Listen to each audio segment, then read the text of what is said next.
Merci, Monsieur le Président, Madame la Ministre. L'ancien Premier ministre australien Tony Abbott a condamné sévèrement la décision du Premier ministre Scott Morrison.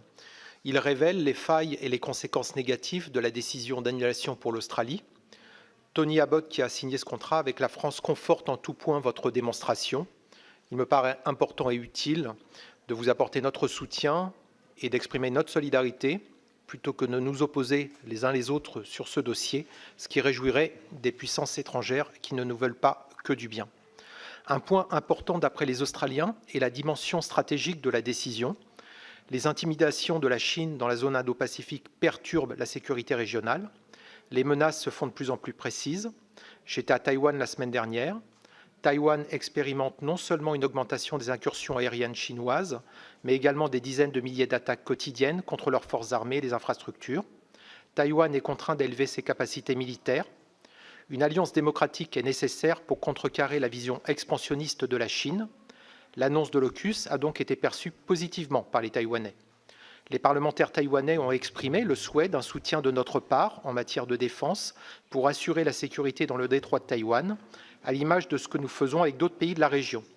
Pour notre part, nous avons exprimé notre désir de préserver le statu quo dans le détroit de Taïwan.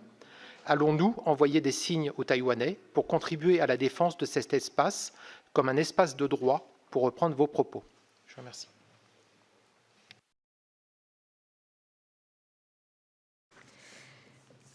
Question concernant la relation avec Taïwan et puis la montée des tensions vis-à-vis de Taipei et Pékin.